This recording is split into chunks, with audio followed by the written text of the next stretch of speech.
Assalamualaikum warahmatullahi wabarakatuh. Halo teman-teman pecinta satwa. Komodo versus ular piton. Siapa yang lebih hebat? Kedua hewan itu adalah jenis reptil berukuran besar, berbahaya, dan memiliki daya tarik tersendiri bagi manusia. Dalam video ini, admin coba membagikan perbandingan di antara keduanya, dan di akhir video, kita akan mengetahui siapa pemenangnya. Tapi sebelum lanjut, jangan lupa subscribe channel Dunia Binatang Liar.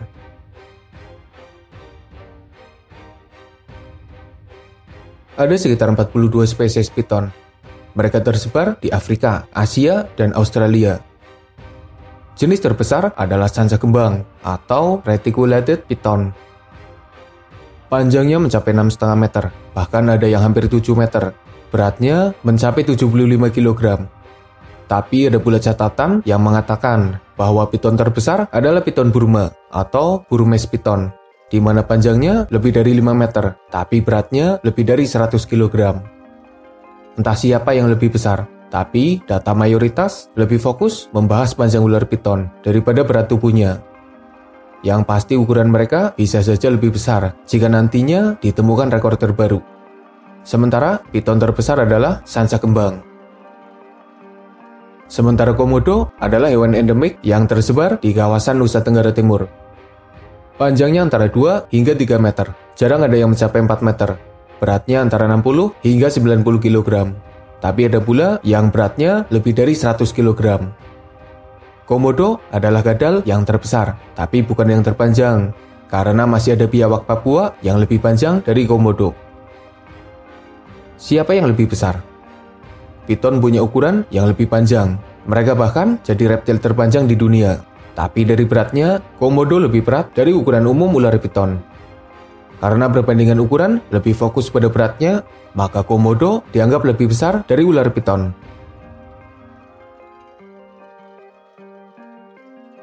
Komodo adalah gadal terbesar yang memiliki tubuh kuat. Kulitnya keras dan kasar. Mulutnya berliur, dan air liurnya dipercaya memiliki kandungan racun yang berbahaya. Giginya kecil bergerigi, ekornya panjang, kakinya pendek dilengkapi cakar tajam yang melengkung. Sementara piton adalah ular besar yang panjang. Mereka punya kulit bersisik dengan motif indah dan beragam. Lidahnya panjang. Mulutnya lebar, dilengkapi taring panjang yang ada di dalamnya. Dari penampilannya, ular piton lebih menarik. Tentunya mereka punya warna yang cerah dan biasanya terlihat bersih. Sementara komodo terlihat agak jorok, apalagi air liurnya yang terus menetes. Piton adalah ular yang tidak memiliki bisa beracun. Senjata utamanya adalah gigitan serta pelitan tubuhnya. Piton bisa meremukkan tubuh mangsanya dengan remasan yang kuat. Ketika menyerang, jarang sekali ada mangsa yang bisa kabur dari belitan piton. Sementara komodo punya beberapa senjata alami. Mulai dari ekornya yang berfungsi seperti cambuk, cakar di kakinya yang tajam dan berbahaya. Gigitannya juga lumayan kuat. Tapi senjata utama komodo adalah air liurnya yang menyebabkan mangsanya melemah, kehilangan kesadaran, dan akhirnya jadi mangsa mudah bagi komodo. Tentu saja, senjata alami komodo lebih lengkap daripada ular piton. Yang satu punya kaki, jumlahnya 4. Sementara yang satu tidak punya kaki dan hanya bisa merayap dengan perutnya. Jadi jelas ya, komodo punya kecepatan yang lebih tinggi daripada ular piton. Ular piton bisa memanjat pohon atau bahkan dinding. Mereka bisa bergerak dengan baik ketika memanjat. Beberapa piton bahkan betah di atas pohon. Dan tentunya kemampuan piton dalam memanjat lebih hebat daripada komodo. Meski bisa memanjat pohon, tapi komodo dewasa jarang sekali memanjat pohon. Sepertinya mereka lumayan kesulitan menaiki pohon atau dinding yang tinggi karena kondisi tubuhnya. Keduanya adalah perenang yang hebat. Mereka bisa berenang dengan cepat, bukan hanya di sungai atau danau, beberapa bahkan ditemukan di sekitar pantai. Tapi dalam perbandingan ini, piton lebih unggul. Pasalnya beberapa kali, piton berhasil berburu di dalam air. Sementara komodo jarang, atau bahkan tidak berburu di dalam air. Piton seperti jenis ular lain pada umumnya. Mereka adalah hewan soliter dan hanya berkumpul ketika musim kawin saja. Bahkan, induknya juga tidak memberikan perawatan kepada anaknya yang baru menetas. Mereka sudah mandiri sejak masih kecil dan hampir sepanjang hidupnya terus hidup sendiri. Sementara komodo, mereka juga hewan soliter. Tapi pada momen tertentu, komodo bisa hidup bersama. Misalnya ketika musim kawin atau ketika makan besar. Komodo bisa saja terlihat makan bersama ketika menemukan mangsa besar. Kehidupan sosial komodo lebih baik daripada ular piton. Piton akan memangsa apa saja yang bisa dimangsa dan masih muat ketika dimasukkan ke dalam mulutnya. Mangsa piton beragam dan jadi salah satu pemangsa yang paling ditakuti. Piton bahkan bisa saja memangsa hewan yang ukurannya berkali-kali lipat lebih besar dari ukuran tubuhnya. Sementara komodo, mereka juga memburu semua jenis hewan yang ada di sekitarnya, entah yang kecil atau yang besar, jadi mangsa bagi komodo. Berbeda dengan piton yang hanya bisa menelan mangsanya secara utuh. Komodo bisa memakan mangsanya dengan memotongnya terlebih dahulu. Tapi ketika mangsanya berukuran kecil, komodo juga bisa menelannya utuh.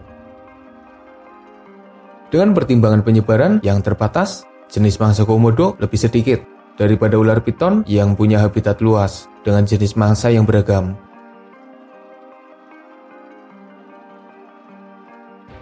Piton berburu dengan teknik yang senyap. Mereka akan menjulurkan lidahnya guna bisa menangkap aroma dari mangsanya. Lalu bergerak pelan, mendekati mangsa, dan menyerang dengan cepat. Serangan pertama piton dari gigitannya, lalu membelit mangsanya dan meremasnya hingga tidak berdaya. Piton baru memakan mangsanya ketika mangsanya sudah tidak berdaya.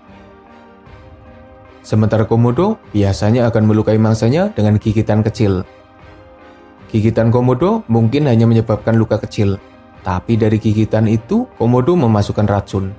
Ada pula yang mengatakan bahwa air liurnya dipenuhi bakteri, menyebabkan mangsanya melemah, tidak berdaya, dan komodo akan memakan mereka meski masih hidup sekalipun.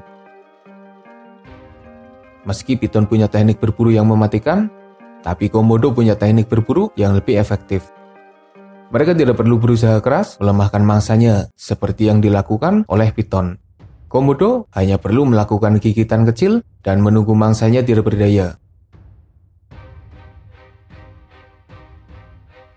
Komodo adalah pemangsa puncak, dan di habitatnya tidak ada hewan lain yang mengancam mereka, apalagi mengincarnya sebagai mangsa. Berbeda dengan piton yang kadang jadi mangsa bagi pemangsa lain. Macan tutul, harimau, honey badger, buaya, king cobra, jadi beberapa pemangsa yang berhasil memburu piton. Dan pemangsa lain seperti singa, burung pemangsa, anjing liar, hyena, dan lain sebagainya juga berpotensi untuk memburu piton. Keduanya adalah hewan berbahaya bagi manusia, tapi keduanya juga menarik perhatian manusia. Komodo jadi hewan yang dilindungi. Mereka jarang dipelihara secara pribadi, tapi jadi daya tarik tersendiri bagi para wisatawan. Sementara piton bisa dibilang punya hubungan yang lebih dekat dengan manusia. Piton jadi salah satu peliharaan manusia.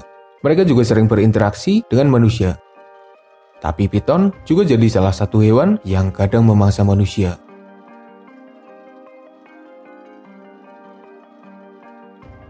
Habitat keduanya berbeda dan agak susah bertemu, apalagi bertarung. Mungkin saja ada bukti pertemuan atau pertarungan di antara keduanya, tapi sejauh ini admin tidak menemukan buktinya. Jadi siapa yang menang jika keduanya harus bertarung?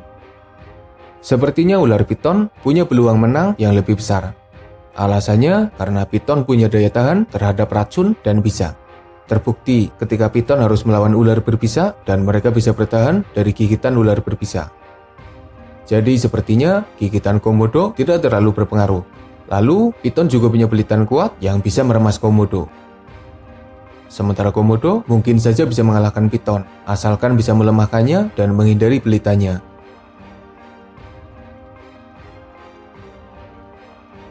Dari beberapa perbandingan yang ada, ular piton unggul dari penampilannya, kemampuan memanjat, kemampuan berenang, jenis mangsanya, hubungan dengan manusia, dan menang duel. Sementara komodo unggul dari ukurannya, senjata alaminya, kecepatannya, kelompoknya, teknik berburunya, dan musuh alaminya. Dan seperti itulah hasil perbandingan ini. Tanpa diduga sama sekali, ternyata hasilnya imbang. Apakah perlu tambahan waktu atau langsung adu penalti saja? Hasil akhirnya admin serahkan kepada kalian. Siapa jagoan kalian? Silahkan berkomentar. Semoga bermanfaat. Makasih udah nonton. Mohon maaf jika masih banyak kesalahan.